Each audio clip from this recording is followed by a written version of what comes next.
Greetings to you from wherever you're watching us all over the world. You're welcome to the Tuesday edition of the show. I'm Yemi Adebayo. And I'm Cecilia Omogbe. All right, let's start you off with the news making the rounds from this part of the world. Let's start with our own. Of course, it's now a permanent switch. We're talking about Moses Simon on the show this morning, yesterday, on their website, Nantes, the League One side, confirmed that they've handed the Super Eagles forward a 4-year deal, some would say, as a reward for a good performance while on loan from Levante. So it's a permanent switch, not loan anymore. So he's found a home there in Nantes. Also on the program, we'll be talking about the German Bundesliga. Of course, Bayern, their champions in waiting. Werder Bremen are on the brink of relegation, but Bayern are eyeing their 8th consecutive league title. So if they beat Werder Bremen today, they will be crowned champions for the 8th time, and that will be their 30th crown in all since the history of the Bundesliga. All right, that's huge. That's massive.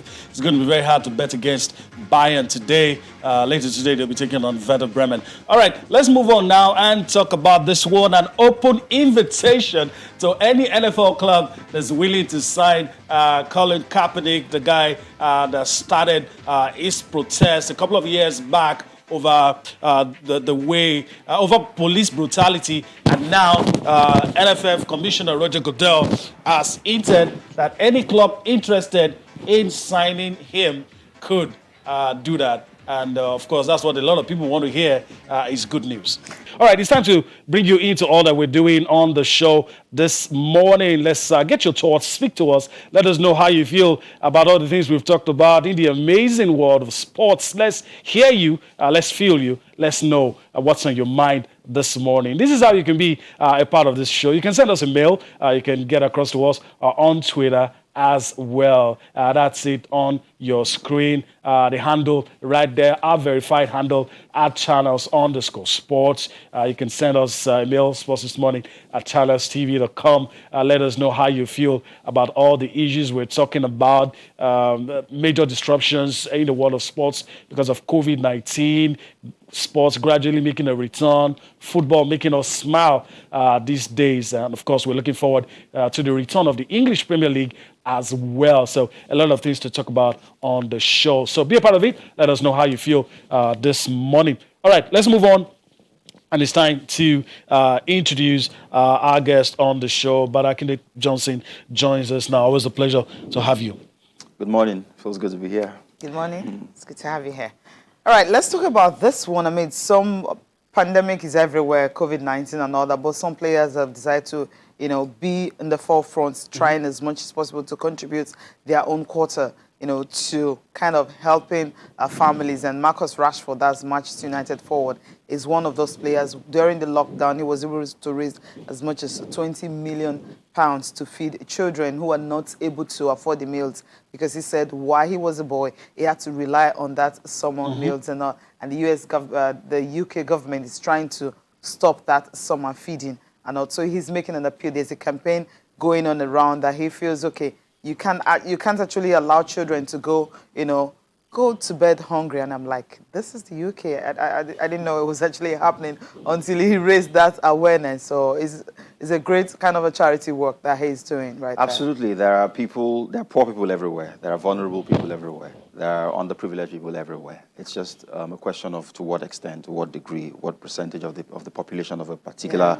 country is denied basic amenities or, the basics of life. And it's just heartwarming to see someone who's been there not lose touch with where he was before, because usually majority of sports stars, majority of people who make it in entertainment, those two areas particularly, they come from poor backgrounds, and more often than not what you find is once people taste the good life, they sort of disconnect from where they're coming from. So it's good to see a guy who's risen from an ethnic minority, who's risen from a difficult background to become a global superstar, shining the light on the plight of people who can easily be forgotten. And I think the most important thing to note in all that he's doing is nowhere in the world is it entirely the responsibility of the government to fix all issues.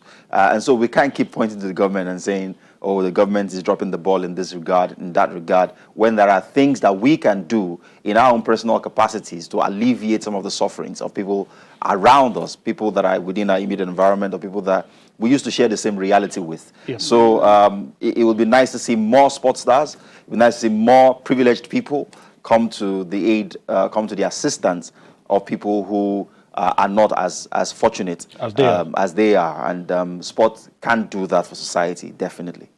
All right. Okay. So let's listen to Marcus Rashford in his own words. Talking about all of the things we've talked about, how the government should help, and of course, he's continuing that appeal to see what the government can do in support of what he's already doing for the kids. Well, basically, I'm just hoping that the government make a U-turn on the decision to stop the free meal vouchers. And I'm just hoping they do it as soon as possible. Really, I know they've mentioned that they usually do this, this time of year, summer holidays.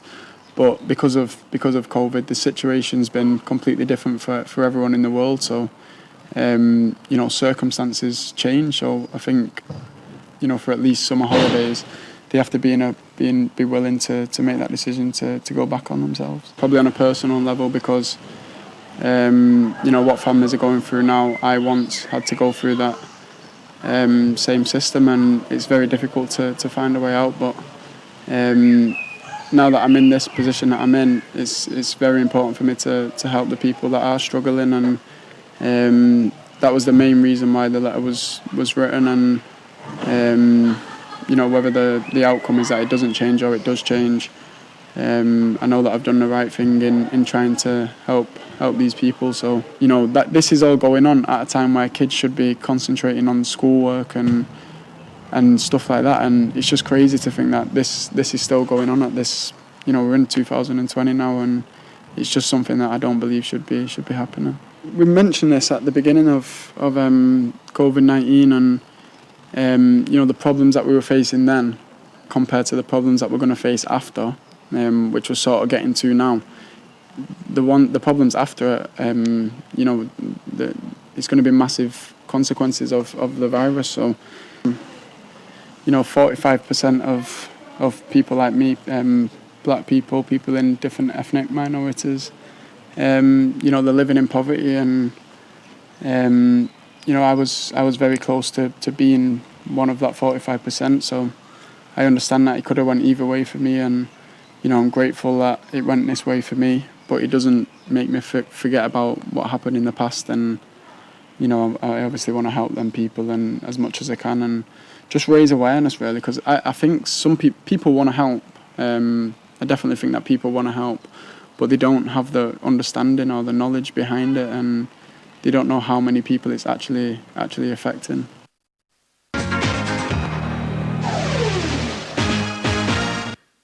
All right, welcome back. We just listened to Marcus Rashford, and but I know you want to say a couple of things. I think that the most instructive thing about that footage we just saw isn't about praising Marcus Rashford or people like himself who are responding globally to the pandemic.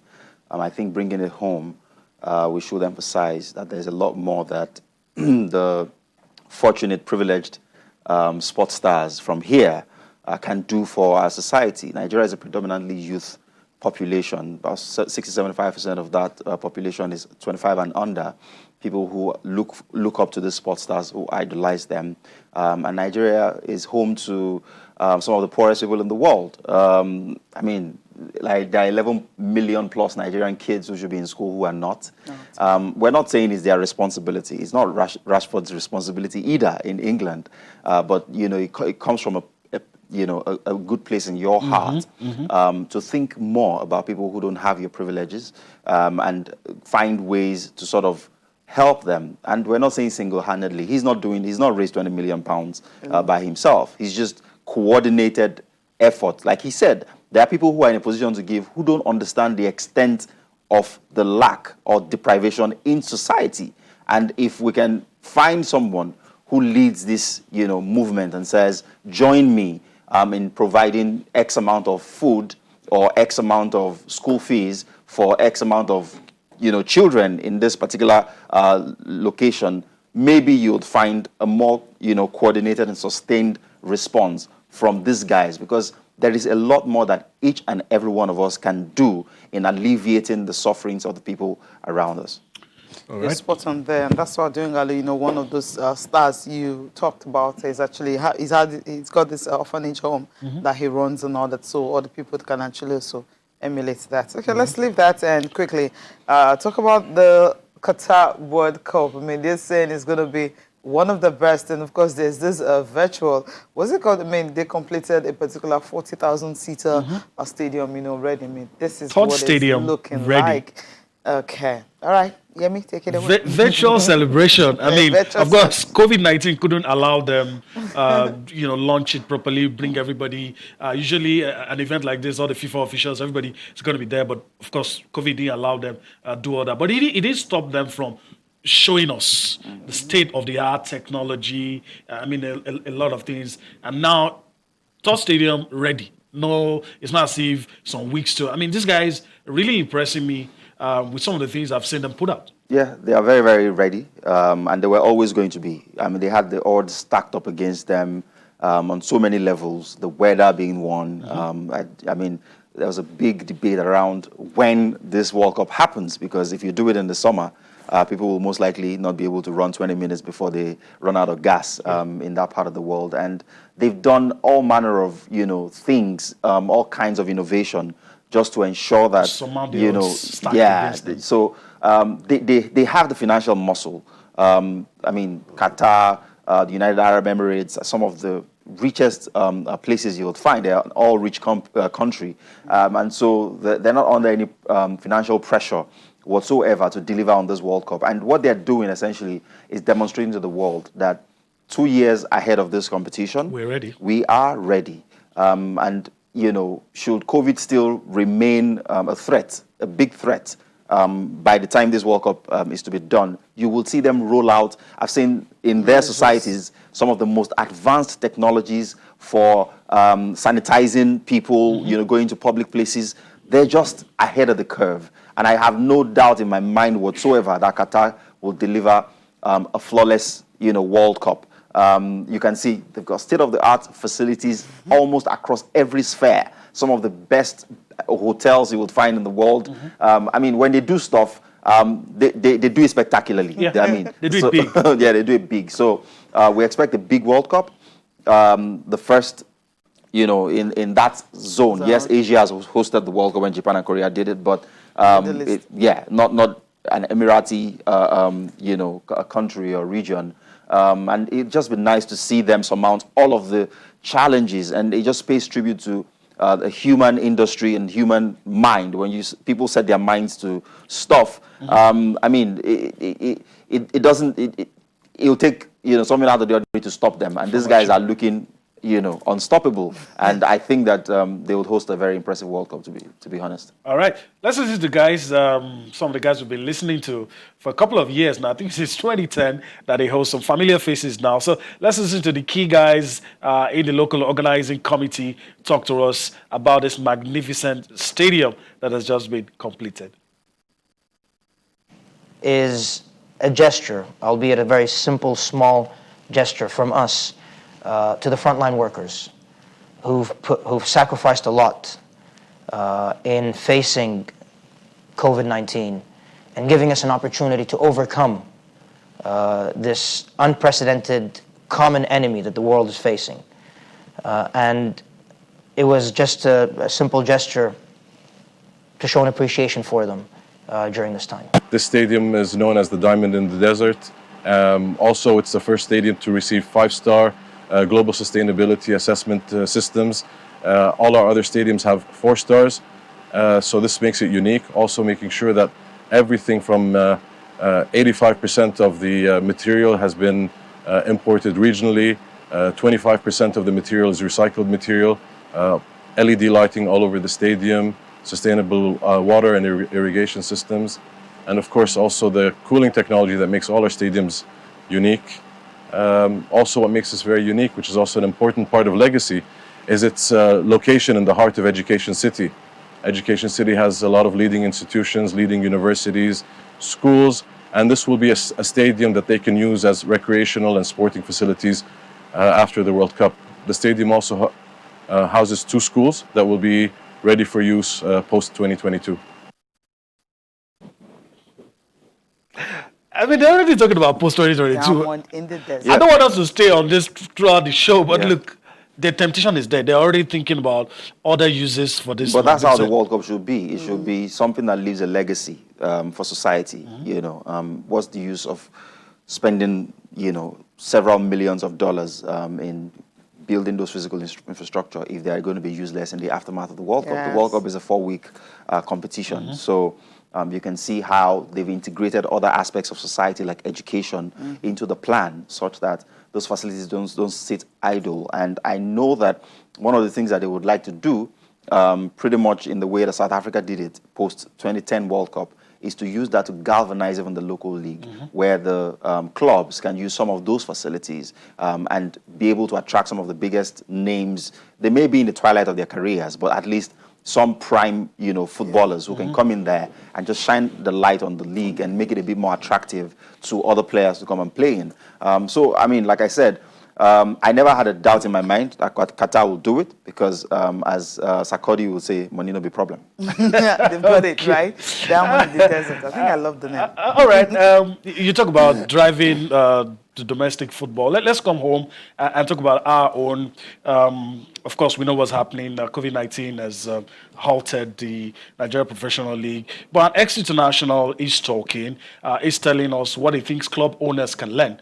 He's talking about the late MKO Abiola, who owned Abiola Babes, some of the things he did, the giant strides, and how he feels that club owners now, whether state or private, could learn a lot from him. Let's listen to former Green Eagles or Super Eagles, whichever way you want to call him, Atoya Ila and Abiola Babes captain, talk about some of the things he feels that club owners can learn from the late owner of Abiola Babes and how the league can be improved upon.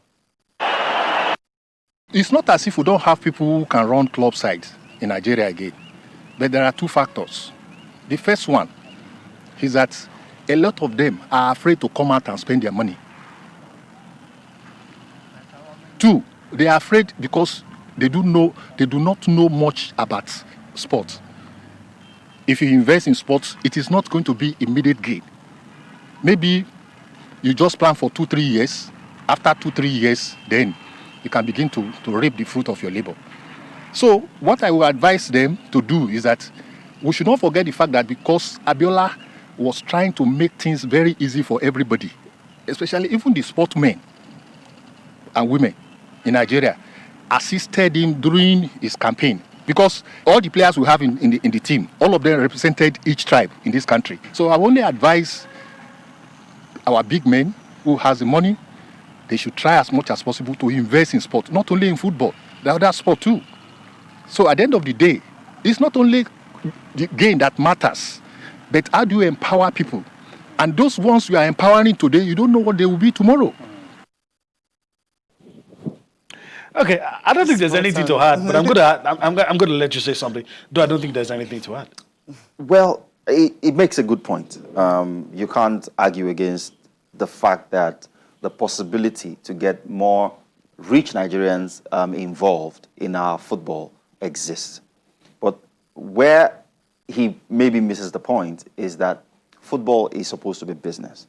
The individual he alludes to did all that he did not because he wanted to do the business of football. It was more from a philanthropic standpoint.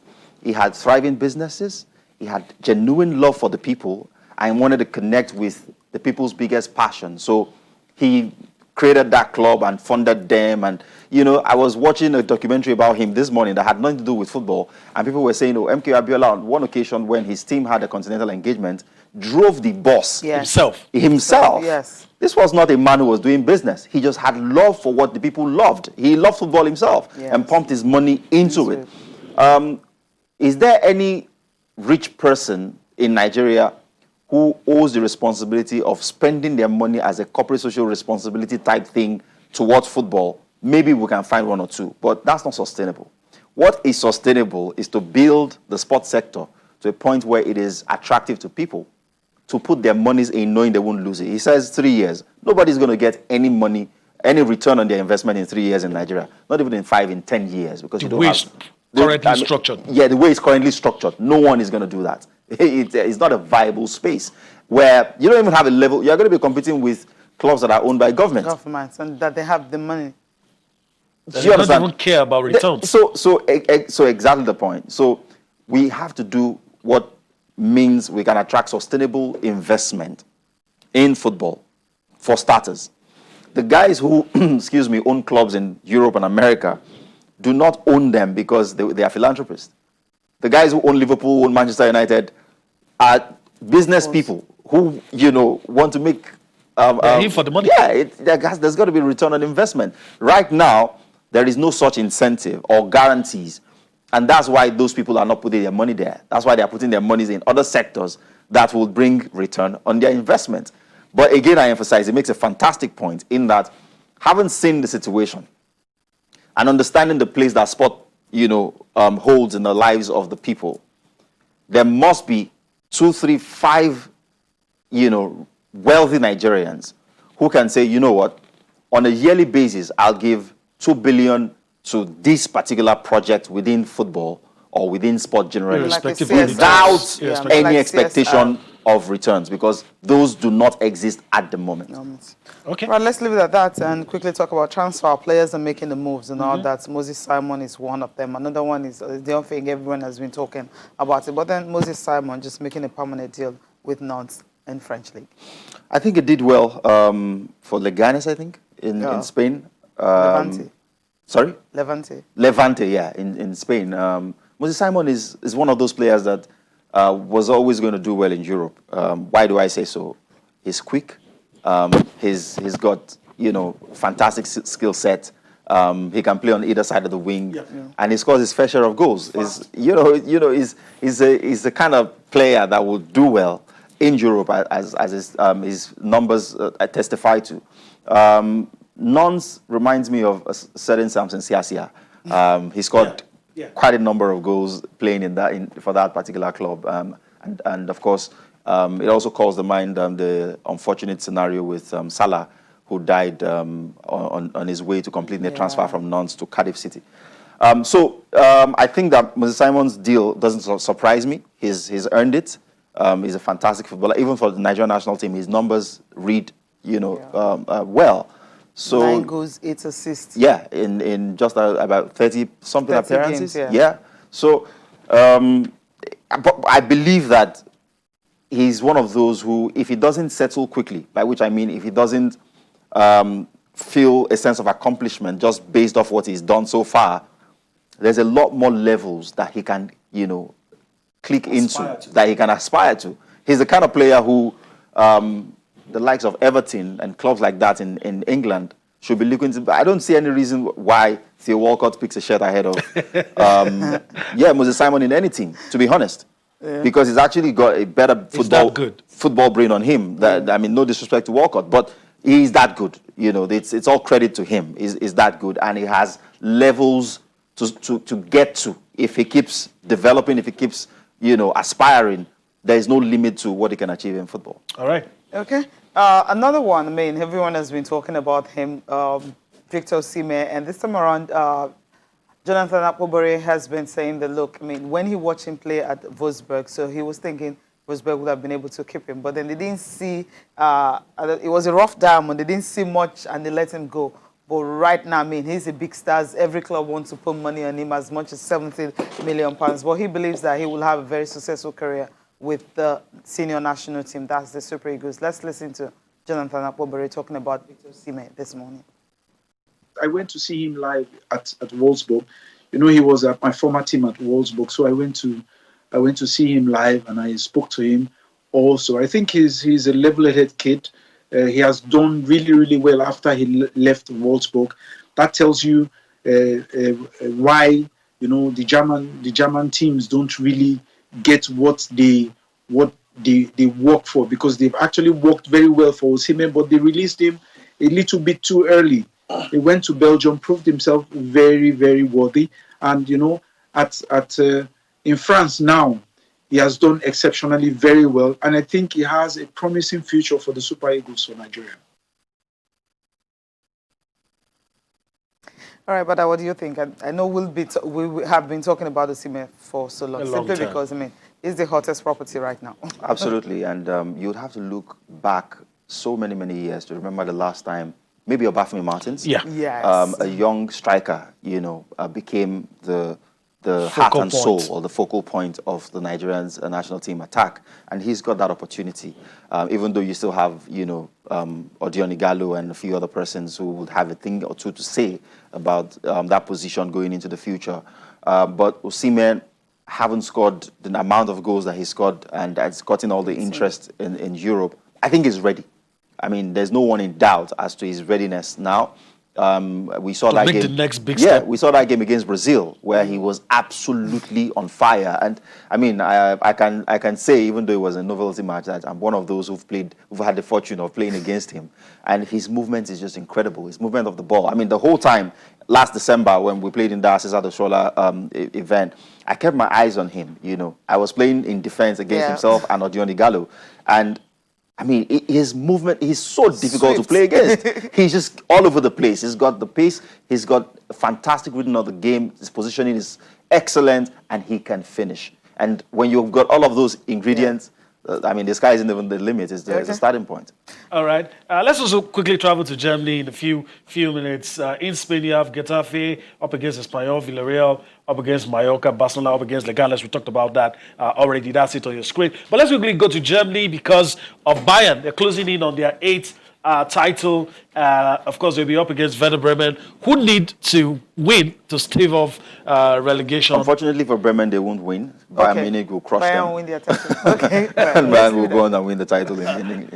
Okay, we'll leave it at that. 8th consecutive title. That's what Bada is saying. All right, we need to go to the papers. We're pressed for time, but let's see how far we can go with the papers. Let's start with Sporting Life and see what we have in today's Sporting Life. Of course, other things we've talked about, Moses Simon, Awoni telling us, I feel better now. Neymar teammates party in, it was Neymar and parties and all that. Oh, anyway, Victor Osimhen is going, his coach seemed to have resigned to fate that Osimhen probably is on his way out. Yeah, where he's headed is what we don't know, but he's probably played his last game for Lille. He needs to play Champions League football. Complete Sports is next, and this one, Chukwueze eyeing first La Liga goal in 2020, so he will be in action today for Villarreal. And the last one for review this morning, it's Sporting Sun. Sporting Sun, here you have top-rated defensive midfielders, indeed the rated 8th highest player in EPL. That's defensive midfielders. He's behind De Bruyne, Mahrez, and of course PSG and Real Madrid. Okay, Real, is it the Real Madrid? The battle for the Nigerian star. Lille confirms Osimhen exit, and Chelsea finally sacks Victor Moses. What does that mean? I mean, he's going to stay at Inter Milan, I'm sure. Moses Simon pens for a deal. Just pick one from here. We'll just wrap it up. Chukwueze, I think phenomenal talent, but until he fixes his ability to contribute a fair amount of goals, he might not achieve his great potential within the sport. He's got everything, pace, trickery, confidence, but his finishing just keeps letting him down. If you're looking for a reference for the kind of player that Chukwueze can become, Arjen Robben. Okay. And it wasn't until Robben started to score goals before, he started living up to his potential. So Chukwueze needs to spend more time on his finishing, especially when he plays out wide on the right, where he can cut in on his stronger foot and bend those things into the top or bottom corners. He needs to do that. Okay. All right. That's how we wrap up the show today. But first, we have to thank Bada Johnson for joining us today. Thanks for having me. Always a pleasure having you. And thank you as well for allowing us to be a part of your day. We enjoy this. And of course, we'll be back again tomorrow. I'm Adebayo. Bye-bye now. I'm Cecilia Mogbe. Thanks for watching.